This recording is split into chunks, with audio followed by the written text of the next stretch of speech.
பிள்ளைங்க செத்தது நினைச்சு கஷ்டப்படுறதா? இங்க பகுதியில எல்லாம் சின்ன பிள்ளைங்களை வச்சுக்கிட்டு எல்லாம் அவசப்பட்டு இருக்கணும். இதை நினைச்சு நாங்க கஷ்டப்படுறதா என்னன்னு ஒண்ணுமே புரியலங்க. சின்ன சேலம் போகணும், சிறுகாலுக்கு சின்ன சேலம் போகணும். அதுக்காக வந்து உட்காந்துருக்கோம். ட்ரெயின் வந்ததே இன்னைக்கு லேட்டு. 8:30 மணிக்கு மேல தான் ஏறி உட்காந்தோடனே கொஞ்ச நேரம் வண்டி மூவ் ஆகல. அப்புறம் என்ன ஆச்சுன்னு ஒரு 1/4 ஹவர் ஆச்சு, 1/2 ஹவர் ஆச்சு. பசங்க வெளியில பேசிட்டாங்க. ஸ்கூல் வேன் வந்து ரயில்வே கிராசிங்லாம் போயிட்டு அடிபட்டு பசங்களாம் கொஞ்சம் அடிபட்டதா சொல்லிட்டாங்க. அதுல இருந்து இப்ப சரியாகும் அப்ப சரியாகும் சொல்லிட்டு தான் இன்னும் உட்காந்து தான் இருக்கோம். எப்போ நாங்க ஊருக்கு போனே தெரியல எங்களுக்கு. இப்ப வந்து நாங்க 8:30 மணிக்கு ஏறணும். 9:30 10:30 11 12 4 மணி நேரம் ஆகும். இங்கே தான் உட்காந்துருக்கோம்.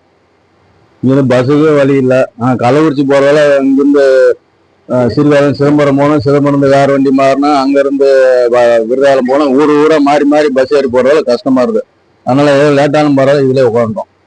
ஆனா எப்ப எடுப்பான்னு தெரியல. சாப்பாடு எதுவும் இல்லை. இப்ப அந்த காஃபி டீ அந்த கடையில எதோ இருக்கு, அது வாங்கி சாப்பிட்டா. வீட்டுல இருந்து டிஃபன் எடுத்தோம்னா அது சாப்பிட்டுருக்கோம். குடிக்க தண்ணி கூட இல்லை. போய் வெளியில தான் போய் வாங்கினா ட்ரெயின் போயிருமான்னு அது ஒரு பயமா இருக்கு. இங்க நாங்க திருவாரூர் போயிட்டு வரோங்க. வந்து இங்க 8:10 இருந்து வண்டி நிக்குதுங்க. சின்ன சேலம் நாங்க போகணுங்க.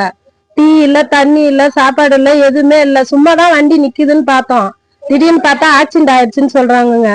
இவ்வளவு பசி, ஒன்னும் பசியே தாங்க முடியல எங்களால. எப்ப எடுப்பாங்க என்னன்னே தெரியலங்க. சின்ன சின்ன பிள்ளைங்க எல்லாம் வச்சுட்டு வர உட்காந்துருக்கோம். என்ன பண்ணுவாங்க, எவ்வளவு நேரத்துக்கு எடுப்பாங்கன்னு தெரியல. கேட்டா லைன் எல்லாம் கட் ஆயிடுச்சுங்கிறாங்க. 3 பிள்ளைங்க செத்து போச்சு, டிரைவர் செத்துட்டாருங்கிறாங்க. ரொம்ப கஷ்டமா இருக்கு. என்ன பண்ண, பிள்ளைங்க செத்தது நினைச்சு கஷ்டப்படுறதா? இங்க பகுதியில எல்லாம் சின்ன பிள்ளைங்களை வச்சுக்கிட்டு எல்லாம் அவசப்பட்டு இருக்கணும். இதை நினைச்சு நாங்க கஷ்டப்படுறதா என்னன்னு ஒண்ணுமே புரியலங்க.